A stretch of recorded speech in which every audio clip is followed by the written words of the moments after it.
लड़की पैदा करने वाले से ही छुटकारा मिल गया। संगीता, संगीता, पता नहीं कहाँ चली गई ये लड़की। संगीता की माँ ने संगीता को आवाज़ लगाई।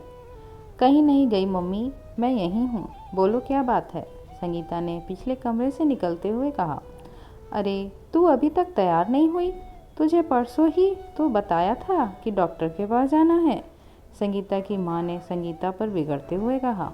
किस लिए जाना है डॉक्टर के पास?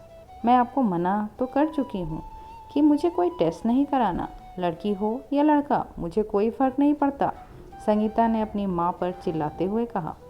लेकिन संगीता, हम तो तुम्हारे भले के लिए कह रहे हैं। पहले भी एक बेटी है तुम्हारी, फिर से लड़की हो गई तो तेरे ससुराल वाले तुझे जीने नहीं देंगे। तू तो जानती है ना वो कैसे लोग हैं। तभी दरवाजे की घंटी बजती है। संगीता की माँ जाकर दरवाज़ा खोलती हैं तो सामने संगीता का पति राज खड़ा होता है। अरे आओ बेटा, मैं तुम्हारा ही इंतज़ार कर रही थी। संगीता की माँ ने राज को घर के अंदर बुलाते हुए कहा। संगीता, देखो राज भी आ गया, चलो अब जल्दी से तैयार हो जाओ। संगीता की माँ ने संगीता को फिर से बुलाते हुए कहा और राज के लिए चाय नाश्ते का इंतज़ाम करने चली गई। तभी अंदर से संगीता भी आ जाती है। आप यहाँ सुबह सुबह, सब ठीक है ना? संगीता ने हैरान होते हुए पूछा। हाँ, सब ठीक ठाक है। तुम्हें बताया नहीं तुम्हारी मम्मी ने आज डॉक्टर के पास जाना है? राज ने संगीता से पूछा। ओहो, तो ये आप दोनों की मिलीजुली सलाह है कि मेरे पेट में पल रहे बच्चे की जांच कराऊं कि वो लड़का है या लड़की है ना? यही चाहते हैं ना आप? हाँ संगीता, मैंने ही तुम्हारी मम्मी को फ़ोन करके अपॉइंटमेंट लेने को कहा था। और ठीक ही तो है, पहले ही हमारे पास एक बेटी है और फिर से बेटी हो गई, तो मुझे अब की बार बेटी नहीं चाहिए, बेटा चाहिए, समझी तुम? चलो अब चुपचाप तैयार हो जाओ। नहीं, मुझे कहीं नहीं जाना, संगीता ने चिल्लाते हुए कहा। आप समझाइए इसे कि अगर ये टेस्ट कराएगी तो ही मैं इसे अपने साथ ले जाऊंगा, नहीं तो आप ही रखना अपनी इस ज़िद्दी बेटी को।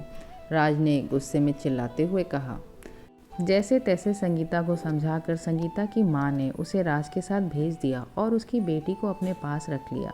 संगीता को लेकर राज अस्पताल पहुंचा, जहां राज ने डॉक्टर से पहले ही बात कर रखी थी।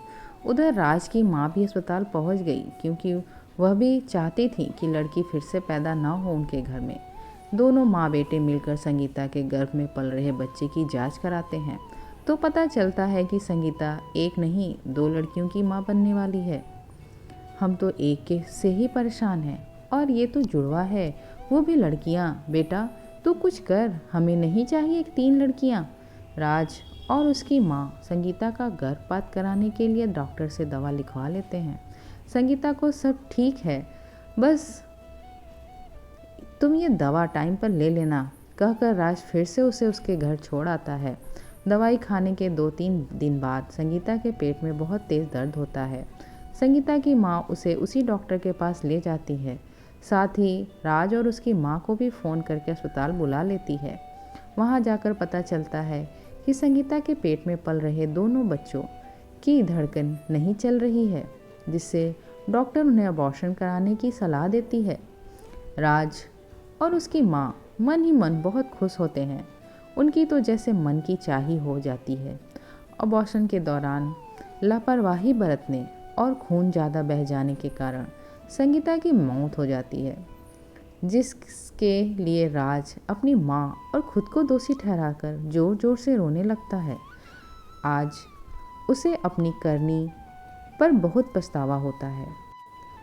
और तब राज अपनी माँ से कहता है कि लो माँ, अब तुम्हें लड़की नहीं, लड़की पैदा करने वाली से भी छुटकारा मिल गया। अब तो आप खुश हैं ना? दोस्तों, आज भी हमारे समाज में ऐसे लोग हैं जो बेटी पैदा होने पे खुश नहीं होते हैं। आपकी उन लोगों के बारे में क्या राय है, कमेंट में ज़रूर बताइए और चैनल को सब्सक्राइब कीजिए। धन्यवाद।